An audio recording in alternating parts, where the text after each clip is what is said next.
சேரக்கூடாத ஒளிதனில் வாசம் செய்யும் எங்கள் சேனைகளின் கர்த்தரே. நீங்க மாத்திரம் நல்ல சத்தத்தை உயர்த்தி சேராவீன்கள் போற்றி புகழ்ந்திடும் எங்கள் சேனைகளின் கர்த்தரே.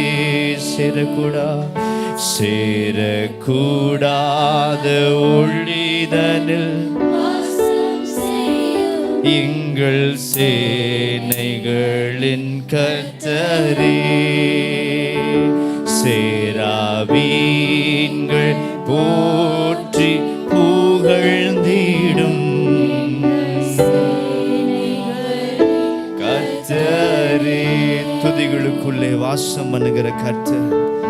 எங்கே 2 அல்லது 3 பேர் என்னுடைய நாமத்தினாலே கூடியிருக்கிறார்களோ அந்த ஸ்தானத்தில் நிச்சயமாய் இறங்கி வந்து ஆசீர்வதிப்பேன்னு சொன்ன கர்த்தர் தம்முடைய பிரசன்னத்தினாலும் மகிமையினாலும் நேசத்தினாலும் இன்றைக்கு நம்மை முடிசூட்டவும் அலங்கரிக்கவும் ஆசீர்வதித்து நிறைவாய் நடத்த அவர் ஒருவரே உண்மை உள்ளவர் என்று சொல்றவங்க எங்களோடு கூட சேர்ந்து இந்த பாடலை பாடி ஆண்டவரே நீர் ஒருவரே பரிசுத்தர் என்று சொல்லி துதிக்க போகிறோம்.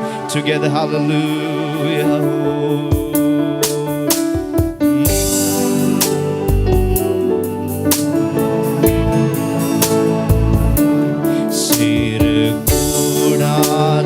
ஒளிதனில் வாசம் செய்யும் எங்கள் சேனைகளின் கர்த்தரே.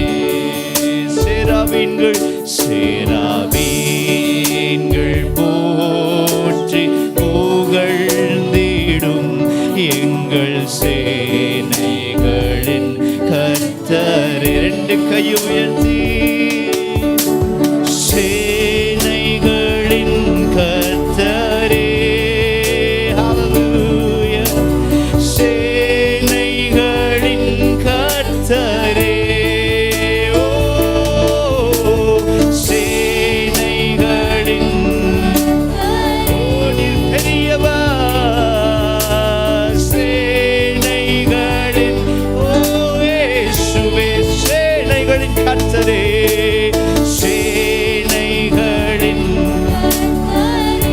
பரலோகத்திற்கு நேராக உங்கள் சத்தத்தை உயர்த்தி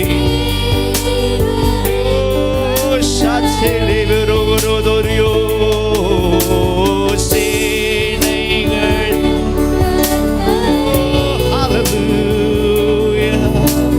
சேனைகளின் கர்த்தரே. நீர் பரிசுத்தர் பரிசுத்தரே. பரிசுத்த நீர் பரிசுத்த சொல்லுங்க பரிசுத்தரே. நீர் பரிசுத்த பரிசுத்தரே. 2 கையை உயர்த்தி சேனைகளின் கர்த்தரே. இன்னும் சத்தத்தை உயர்த்தி சேனைகளின் கர்த்தரே.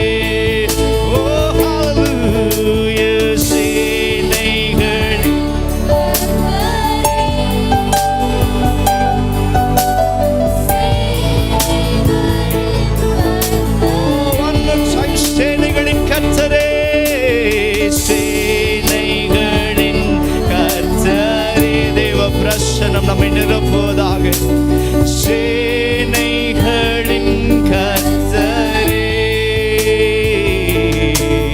நீ பரிசுத்த. அவர் பரிசுத்த நீ பரிசுத்த. மேலே வானத்திலும் கீழே பூமியிலும் அண்ட சராசரங்களை படைத்தவர் அவரை அல்லாது வேறொரு நாமம் இல்லை. பரிசுத்தத்திற்கு சொந்தக்காரர் அவர் ஒருவர் மாத்திரமே. 2 கைகளை உயர்த்தி சொல்லலாமா? கமா. ஓ நீ பரிசுத்த பரிசுத்தரே. நீ பரிசுத்த பரிசுத்தரே. நீர் பரிசுத்த நல்ல கைகளை தட்டி, ஓ பரிசுத்தரே நீர் பரிசுத்த, நல்ல எக்கால சத்தத்தை போல் நீர் பரிசுத்த, நீர் பரிசுத்த, இயேசு நீர் பரிசுத்த, பரிசுத்தரே. ஹல்லேலூயா, ஹல்லேலூயா. வெளிப்படுத்தின விசேஷத்துல வாசிக்கிறோம், 24 மூப்பர்களும் 4 ஜீவராசிகளும் சாஷ்டாங்கமாய் விழுந்து ஓயாமல் இரவும் பகலும் ஆமென் அல்லேலூயா என்று சொல்லி கர்த்தரை துதித்து பாடினது போல, எத்தனை பேர் கர்த்தருடைய பரிசுத்த நாமத்தை உயர்த்தி பிரகடனப்படுத்தி இந்த நாளிலே தேவன் ஒரு முன்மாறியையும் பின்மாறியும் வர்ஷிக்க செய்ய ஒருவரே உண்மையுள்ளவர் என்று சொல்லி நீங்க விசுவாசிச்சு அவரை ஆராதிக்க வந்திருப்பீங்க என்றால் நல்ல கைகளை தட்டி தேவ நாமத்தை சொல்லுங்க. பரிசுத்த நீர் பரிசுத்த. ஒரே விஷயம் அவரை பார்த்து சொல்ல போறோம், சேரக்கூடாத ஊழிதனில் வாசம் பண்ணுங்கிற எங்கள் பரிசுத்த நீர் ஒருவரே ஆண்டவர். அப்படியே கண்களை ஒரு விமர்சை கூட ஒன் மோர் டைம் சொல்லுவோமா? சேரக்கூடாத ஊழிதனில் வாசம். உங்க சத்தத்தை உயர்த்தி நீங்க பாடணும். வண்டர்ஃபுல். சேராபீன்கள் சேராபீன்கள் போற்றி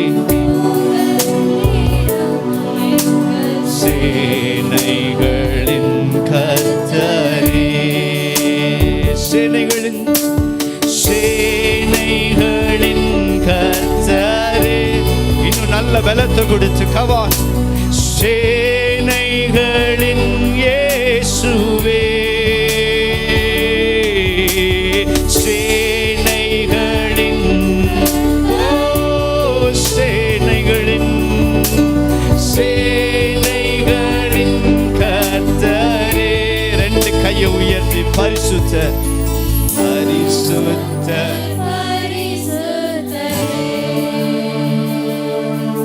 நீர் பரிசுத்தர். எல்லாரும் கைகளை உயர்த்தி பரிசுத்த நீர் பரிசுத்தர் பரிசுத்தரே. சிங்காசனத்தில் வீற்றிருக்கும் பரிசுத்தரே பரிசுத்தரே.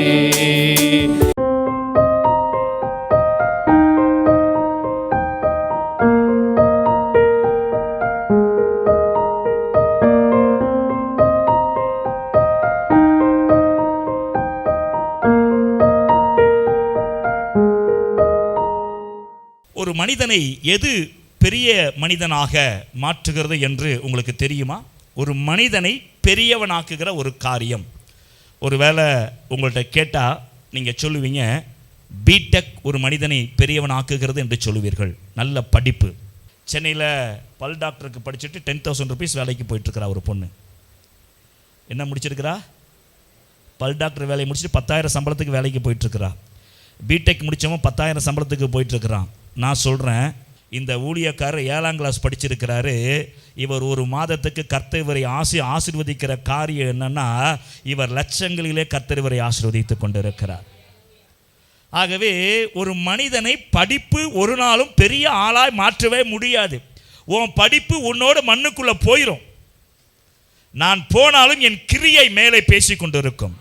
நான் போனாலும் நான் பேசின சத்தியம் பேசிக்கொண்டிருக்கும். நான் போனாலும் நான் ஸ்தாபித்த சபை பேசிக்கொண்டிருக்கும். ஆகவே எந்த ஒரு மனிதனையும் படிப்பு பெரிய ஆளாய் மாற்றாது. It gives some etiquettes. எப்படி பழகணும் என்கிற ஒரு காரியத்தை வேணால் ஒரு கற்றுக் கொடுக்கலாமே தவிர, இப்போ என்ன சொல்கிறீங்க, 10ஆம் கிளாஸ் படித்ததுனால எனக்கு பழக தெரியாதா என்ன? அவர் 7ஆம் கிளாஸ் படித்தா அவருக்கு பழக தெரியாதா என்ன? இல்லை. கர்த்தருக்கு ஸ்தோத்திரம். கர்த்தருடைய பாதத்தில் உட்கார்றவங்களுக்கு எல்லாமே கற்றுக்கொள்ள முடியும். அவர் எல்லாவற்றையும் போதிக்கிறவராக இருக்கிறார். அப்போ படிப்பு ஒரு மனிதனை பெரியவனாக்காது. சொத்து ஒரு மனிதனை என்னவாக்காது? பெரியவன் ஆக்காது. கொஞ்சம் காலத்துக்கு வைக்கலாமே தவிர நிரந்தரம் அல்ல. உதாரணத்துக்கு இப்போ உங்கள் கையில் 1000 ரூபாயோட வந்திருக்கிறீங்க, கடைக்கு போயிட்டு வாங்க, அந்த 1000 ரூபா உங்களுது கிடையாது, கடைக்காரன் ஆயிடுச்சு. நான் நிறைய வாட்டி பார்த்துருக்கிறேன். பர்ஸில் கொண்டு போவேன். திரும்ப போகும்போது உள்ள பர்ஸில் இருக்க சில காயினோட திரும்ப போவேன். அந்த பணம் முன்னாடி என்னுடையது, போய் வேற யாருடையதோ. ஆகவே பணம் ஒரு மனுஷனை பெரியவன் ஆக்கவே முடியாது. ஒரு குறிப்பிட்ட காலத்துக்கு வேணா அப்படி ஒரு மாய பிம்பம் அது உருவாக்கி கொடுக்குமே தவிர, கர்த்தருக்கு ஸ்தோத்திரம் உண்டாவதாக, position, power, status, nothing will ever make you big. ஒரு பெரிய மனிதனாய் மாற்றவே முடியாது. அப்ப எது ஒரு பெரிய மனிதனாய் மாற்றுகிறது? இந்த வேதம் என்ன சொல்லுகிறது? இந்த வேதம் சொல்லுகிற காரியம் என்ன? எது ஒரு மனிதனை பெரியவனாக்கும் என்று வேதம் சொல்லுகிறது என்றால், இந்த வேதம் சொல்லுகிறது, தெய்வம் உனக்கு கொடுத்த அபிஷேகம் உன்னை பெரியவனாய் மாற்றும். அவர் கொடுத்திருக்கிற அபிஷேகம் ஒரு மனிதனை பெரியவனாக்கும் என்று வேதம் சொல்லுகிறது. ஒரு ஆமேன் சொல்லுவோமா? ஹல்லேலூயா. நீங்க என்னுடைய படிப்புக்காக இங்க வந்திருக்கிறீங்களா? கர்த்தர் என் மேல வைத்திருக்கிற அபிஷேகத்துக்காக வந்திருக்கிறீங்களா? அந்த அருப்புக்குள்ள வந்த ஊழியக்காரர் அவர் இன்னைக்கு அநேக இடங்களுக்கு டிராவல் பண்றாரு. ஏன் அவரை கூப்பிடுறாங்க? அவர் போற இடத்துல டாக்டர்ஸ் இருக்கிறாங்க, என்ஜினியர்ஸ் இருக்காங்க, PhD முடிச்சவங்களா இருக்கிறாங்க. அங்க போய் 7ஆம் கிளாஸ் முடிச்ச ஒரு மனிதன் பிரசங்கம் பண்றாரு. அதை அவர்கள் கேட்டு அவர்கிட்ட வந்து ஜெபம் பண்ணி கொண்டு போகிறார்கள். அவரிடத்துல படிப்பு அவரை பெரியவனாக்கவில்லை, அவர் மேல இருக்கிற அபிஷேகம் அவரை பெரியவனாக்கி இருக்கிறது. ஆகவே தேவன் வேதத்தில் எழுதி வைத்திருக்கிறார், உங்களை பெரியவனாக்குவது பணம் அல்ல, உங்கள் அந்தஸ்து அல்ல, உங்களுக்கு இருக்க சொத்து சுகம் அல்ல, தேவனுடைய அபிஷேகமே ஒரு மனிதனை பெரியவனாக்கும். ஹல்லேலூயா. 2 காரியத்தை இந்த அபிஷேகம் செய்கிறது. ஒன்று, it makes you a special person. ஒரு சிறந்த ஒரு சிறப்பான ஒரு மனிதனாக உங்களை மாற்றுகிறது அபிஷேகம். 2வது, அபிஷேகம் உங்களை வல்லமையுள்ள மனுஷனாய் மாற்றுகிறது. ஹல்லேலூயா சொல்வோமா? நான் சொன்னேன், எனக்கு மேக்ஸ் ரொம்ப வீக்கு, ஆனால் என்னால் அபிஷேகத்தினால யார் நிற்பாங்க யார் ஓடுவாங்கன்னு முன்னாடியே சொல்ல முடியும். அதாவது இந்த வருஷத்துக்குள்ளே இது நடக்கும், இந்த வருஷத்துக்கு இது செய்யும், இப்படிலாம் நடக்கும் என்று நான் நிச்சயமாக சொல்லுகிறேன். என் தேவனுடைய நாமத்தில் சொல்கிறேன், யார் நிற்பாங்க யார் ஓடுவாங்க யார் தோல் கொடுப்பாங்க என்று என்னால் நிச்சயமாக சொல்ல முடியும். ஏனென்றால் இந்த வேதம், அந்த அபிஷேகம் எனக்கு அதை போதிக்கிறதா இருக்கிறது. ஸோ இந்த அபிஷேகம் உங்களை makes you a special person. 2வது, it makes you a powerful person. இந்த அபிஷேகம் தான் உங்களை வல்லமையில் ஒரு பெரிய மனிதனாகி மாற்றுகிறது. கர்த்தருக்கு ஸ்தோத்திரம் உண்டாவதாக. அதனால தான் ஆண்டவர் வந்து உங்களுக்கு கொடுக்கும்போது பணத்தை கொடுக்கல. சீஷர்களுக்கு பணத்தை கொடுத்தா ஊழியம் பண்ண சொன்னாரு. சீஷர் கையில் பணத்தெல்லாம் கர்த்தர் கொடுக்கல. என்னத்தை கொடுத்தாரு? யோவான் சுவிசேஷம் 14ஆம் அதிகாரம் 16 மற்றும் 17வது வசனங்கள். நான் பிதாவை வேண்டிக் கொள்ளுவேன், அப்பொழுது என்றென்றைக்கும் உங்களுடனே கூட இருக்கும்படிக்கு சத்திய ஆவியாகிய வேறொரு தேற்றரவாளனை அவர் உங்களுக்கு தந்தருள்வார். உலகம் அந்த சத்திய ஆவியானவரை காணாமலும் அறியாமலும் இருக்கிறபடியால் ஆண்டவர் வந்து சீஷர்களுக்கு என்ன சொல்றாரு? நான் உங்களுக்கு பரிசுத்த ஆவியை கொடுப்பேன். இந்த பரிசுத்த ஆவி உங்களிடத்துல வரும் பொழுது, கர்த்தருக்கு ஸ்தோத்திரம், நீங்கள் ஸ்பெஷலாக மாறிடுவீங்க, பவர்ஃபுல்லாக மாறிடுவீங்க. நான் என்றைக்குமே எந்த ஒரு காரியத்தை சொன்னாலும் வசன ஆதாரத்தை கொடுப்பேன். வசன ஆதாரத்தை கொடுக்காமல் எனக்கு பேச பிடிக்காது. கர்த்தருக்கு ஸ்தோத்திரம். எதை சொன்னாலும் அதை ப்ரூவ் பண்ணணும் நம்ம. கர்த்தருக்கு ஸ்தோத்திரம் உண்டாவதாக. சரி, உலகம் அவரை அறியாது, உலகம் அவரை பற்றி ஒன்றும் தெரியாது. கர்த்தருக்கு ஸ்தோத்திரம் உண்டாவதாக. ஆகவே கவனிப்போம், கர்த்தர் மகிமை உண்டாவதாக. how it makes you special.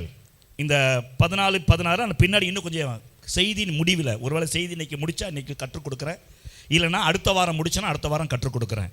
இதில் இன்னும் ஆழமான சில கருத்துக்கள் இருக்கிறது, அதை பின்பதாக நான் உங்களுக்கு சொல்ல விரும்புகிறேன். ஸோ முதலாவதாக ஸ்பெஷல்.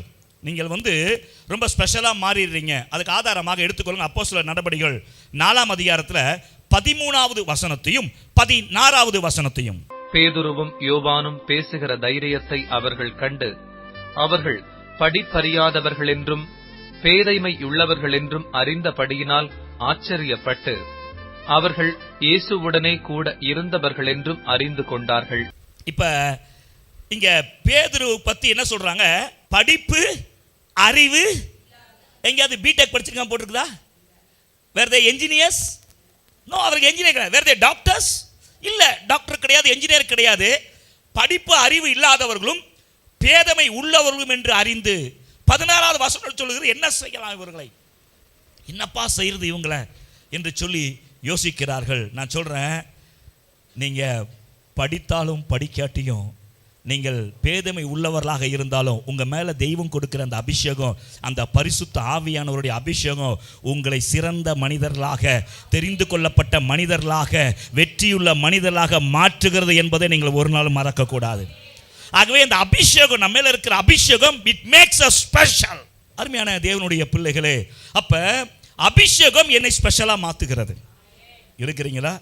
இது மாத்த இங்க முடியல வசனம்.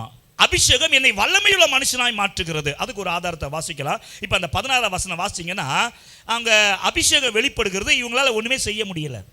இவங்க பவர்ஃபுல் பீப்புள், ஆலோசனை சங்கத்தாரு பவர்ஃபுல் பீப்புள். இவங்க மேல இருக்க அபிஷேகத்தினால இவங்களால ஒண்ணுமே செய்ய முடியல, விட்டுறாங்க. ஓகே விட்டுருப்பா என்று சொல்லி விட்டு விடுகிறார்கள். இப்போ அடுத்த அதிகாரத்துக்கு வாங்க. அப்போஸ்தலர் 5ஆம் அதிகாரம். பவர்ஃபுல் என்பதற்கு ஆதாரம், they were so powerful because of the anointing they received from the God. ஆண்டவரால் பெற்றுக்கொண்ட அபிஷேகம் அவர்களை வல்லமையுள்ள மனிதராய் மாற்றுகிறது. 5ஆம் அதிகாரம் 37 மற்றும் 38 வசனங்கள். குடிமதிப்பின் நாட்களிலே யூதாஸ் என்பவன் எழும்பி அநேக ஜனங்களை இழுத்தான், அவனும் அழிந்து போனான், சிதறடிக்கப்பட்டார்கள். அந்த யூதாஸ் என்பவன் சுயமா எழும்பினா, மாம்சத்தில் எழும்பினா, அவன் சிதறடிக்கப்பட்டான், அவனை நம்பினவங்க சிதறி போனாங்க. ஆனா இங்க வித்தியாசத்தை பார்க்கணும். இங்க பாருங்க, இப்பொழுது நான் உங்களுக்கு சொல்லுகிறது என்னவென்றால், இந்த மனுஷருக்கு ஒன்றும் செய்யாமல் இவர்களை விட்டு விடுங்கள். கமாலியேல் சொல்றான், விட்டுருப்பா, வேண்டாம், தேவனோடு போர் செய்கிறவர்களாய். அடுத்த வசனம் சொல்லப்பட்டிருக்கிறது, நீங்க இந்த மனுஷருக்கு ஏதாவது செய்கிறதுனால நீங்க தேவனுக்கு விரோதமாக யுத்தம் செய்யாதபடிக்கு, தேவனுக்கு விரோதமாக யுத்தம் செய்வர்களாய் காணப்படாதபடிக்கு இவர்களை விட்டு விடுங்கள். நான் சொல்றேன், உங்க மேல இருக்க அபிஷேகம் சாதாரண அபிஷேகம் இல்லை. பக்கத்தில் பார்த்து சொல்லுங்க, யூ ஆர் சோ ஸ்பெஷல். ரெண்டாவது சொல்லுங்க, you are a powerful person. Amen. உலக மனுஷன் சண்டை போடும்போது, நான் யார் தெரியுமா, நான் யார் தெரியுமா, அப்படி காலரை தூக்கி விட்டு, நான் ஒன்றும் இல்லைங்க, நான் சாதாரணமான ஆளுங்க. என்ன கேட்டால் நான் சாதாரணமான ஆளுங்க, என்ன ஐயோ அடிச்சிடாதீங்க, எனக்கு பயமாக இருக்குது, ஐயோ என்னை துரத்திடாதீங்க, பயமாக இருக்குன்னு சொல்லி நேராக வந்து இங்கே உட்காந்துருவேன். இங்கே வந்து உட்காந்துட்டேன்னா I become the most powerful person. ஒரு ஆமேன் சொல்லுவோமா? நான் சொல்கிறேன், உங்கள் மேலே அந்த அபிஷேகம் இருக்குது, உங்கள் மேலே அபிஷேகம் இருக்குது. நான் சொல்கிறேன், நீங்கள் வாயடிக்கிறது சவடாலாம் விடவே வேண்டாம். நீங்கள் தேவனுடைய சமூகத்தில் முட்டி போட்டாலே தெரியும், உங்கள் மேலே இருக்கிற அபிஷேகம் உங்களை எதிர்க்கிறவர்களோடு பேசும், உங்களை நிந்திக்கிறவர்களோடு பேசும், உங்களை வேலை ஸ்தலத்தில் உங்களை அவமதிக்க நினைக்கிறவரோடு பேசும் என்று சொல்லுகிறேன். அவனுக்கு தெரியாது நீ யாருன்னு, ஆனால் பரலோகத்துக்கு தெரியும் நீ யார் என்று. ஒரு ஆமேன் சொல்லுவோமா? நம்மளாம் என்ன தெரியுமா தப்பு பண்ணுறோம்? நம்மள்ட்ட இருக்க பணத்தை வச்சு, வேலையை வச்சு, படிப்பை வச்சு, ஸ்டேட்டஸ் எடை போடுறோம். அதெல்லாம் மறந்துருன்றேன். அல்லேலூயா. அதெல்லாம் மறந்துடுங்க, அதெல்லாம் வச்சு எடை போடாதீங்க. உங்கள் மேலே பரிசுத்த ஆவியானவர் இருக்கிறார் என்றால் நீங்கள் வெரி ஸ்பெஷல் பர்சன். ஸ்பெஷலுக்கு தமிழ் என்னன்னு தெரியல, அதை ஸ்பெஷலாக சொல்லிக்கிறேன். ஸ்பெஷல் பர்சன், சிறந்தவர் சொல்ல முடியாது, ஸ்பெஷல், விசேஷித்தவர்கள். எஸ் கரெக்ட், நீங்கள் விசேஷித்தவர்கள். ஆமேன் சொல்லுவோமா? நீங்கள்லாம் யாரு? அநேக அடைக்கலான் குருவிகளை பார்க்கிலும் நீங்கள் விசேஷித்தவர்கள். ஒரு ஆமேன் சொல்லுவோமா? அல்லேலூயா. அப்ப தேவன் அபிஷேகம் உங்க மேல இருக்கிறதுனால நீங்க விசேஷித்தவர்கள். உங்க கணவன் உங்க திட்டினா கூட கண்டுக்காதீங்க, அவருக்கு உங்க அருமை தெரியல. அவருக்கு உங்களுடைய நீங்க ஒரு பொக்கிஷம். எப்படியோ கொஞ்சம் சந்தோஷப்பட்டு அடுத்த மீட்டிங் வந்தா சரி. கர்த்தருக்கு ஸ்தோத்திரம். உங்க கணவன் உங்களை என்ன சொல்ல கண்டுக்காதீங்க, you are so special. நான் சொல்றேன், உங்க அப்பாவுக்கு உங்க அருமை தெரியுதோ இல்லையோ, என் அப்பனுக்கு உங்களை பற்றி நல்லா தெரியும். உங்கள் மேலே இருக்க அபிஷேகத்தை வச்சு நான் சொல்கிறேன், ஐம் நாட் ஃப்ளாட்டரிங், நான் யாரையும் ஃப்ளாட்டர் பண்ணுறதுக்காக சொல்ல, சத்தியத்தை சொல்கிறேன். உங்கள் மேலே ஆவியானவர் இருக்கிறார் என்றால் உலக மனுஷன் உங்களை எப்படி வேணால் பார்க்கட்டும், உங்களை எப்படி வேணால் தூஷிக்கட்டும், உங்களை எப்படி வேணால் நடத்தட்டும், உங்கள் மேலே இருக்கிற அபிஷேகம் விலையேறப்பட்டது. அது உங்களை பவர்ஃபுல்லாக வல்லமையுள்ளவராய் மாற்றுகிறது என்று சொல்லுகிறேன். ஒரு ஆமீன் சொல்லுவோமா? அபிஷேகம் உங்களை விசேஷத்தில் மாற்றுது. அபிஷேகம் உங்களை வல்லமையுள்ளவராய் மாற்றுகிறதுனா, அந்த பாலில் இருக்கிற பாத்திரம் எடுத்து காஃபி குடிக்க குறைஞ்சிக்கிட்டே போகும். வீட்டில் உட்காந்து ஒருத்தரும் அபிஷேகத்தில் வளரவும் முடியாது, அபிஷேகத்தை பெருக்கவும் முடியாது. நீங்கள் தேவனுடைய சமூகத்துக்கு, தேவனுடைய பிரசன்னத்துக்கு வந்தால் தான் நீங்கள் அபிஷேகத்தில் வளர முடியும். அல்லேலூயா. நான் திரும்ப கர்த்தருடைய நாமத்தில் அன்பாக சொல்கிறேன், உங்கள் சொத்து, உங்கள் பணம், படிப்பு உங்களை பெரிய மனிதனை மாற்றவே முடியாது. பரிசுத்த ஆவியின் அபிஷேகம் உங்களுக்குள்ளே இருந்தால் தான், அந்த அபிஷேகத்தில் நீங்கள் வளர்ந்தால் தான் நீங்கள் பெரிய மனிதனாக மாறலாம். அல்லேலூயா. கர்த்தருக்கு ஸ்தோத்திரம் உண்டாவதாக. சரி, இதுக்கு நான் ஆதாரம் கொடுத்துறேன். நீங்கள் கர்த்தரை தேடினா தான், சபைக்கு வந்தால் தான் உங்கள் அபிஷேகம் பெருகும் என்பதற்கு ஒரு ஆதாரம் பார்த்துடலாமா? எடுத்துக்கொள்ளுங்கள். 1 சாமுவேல் புத்தகம் 9ஆம் அதிகாரம் 10வது வசனம். அப்பொழுது சவுல் தன் வேலைக்காரனை நோக்கி, நல்ல காரியம் சொன்னாய், போவோம் வா என்றான். தேவனுடைய மனுஷன் இருந்த அந்த பட்டணத்திற்கு போனார்கள். ஒரு ஆமென் சொல்லுவோமா? இதை லிட்டரலாக பார்க்கக்கூடாது. இது எப்படி பார்க்கணும்னா, நல்ல காரியம் சொன்ன. என்ன காரியம் சொன்ன? இப்போ வந்து நம்ம தேவனுடைய மனுஷன் இருக்கிற பட்டணத்துக்கு இது எப்படி நம்ம வாசிக்கணும்? நல்ல காரியம் சொன்னாய், எனக்கு அபிஷேகத்தில் வளரணும், ஆசீர்வதிக்கப்படணும், விசேஷித்தனாய் மாறணும், வல்லமையுள்ள மனுஷனாய் மாறணும். தேவனுடைய மனுஷன் இருக்கிற சபைக்கு போவோமா? தேவனுடைய சபை இருக்கிற மனுஷனிடத்தில் மனுஷன் இருக்கிற அந்த தேவ ஆவி உலவுகிற சபைக்கு போவோம் வா. அப்பொழுது அபிஷேகத்தில் பெருகுவீர்கள், அபிஷேகத்தில் வளருவீர்கள் என்று நான் உங்களுக்கு சொல்லுகிறேன். உங்களுடைய இதை செக் பண்ணி பாருங்கள். நீங்கள் நான் சிலரெல்லாம் பார்த்துருக்குறேன், 20 வருஷத்துக்கு முன்னாடி என்ன அந்நிய பாஷை பேசணும், இன்றைக்கி அதுதான் பேசிகிட்டு இருப்பாங்க. அதை தாண்டி ஒரு வார்த்தை புதிய வார்த்தை பேச மாட்டார்கள். பவுல் சொல்லுகிறான், நான் 10,000 வார்த்தைகளை பேசுகிறேன் என்று பவுல் சொல்லுகிறான்.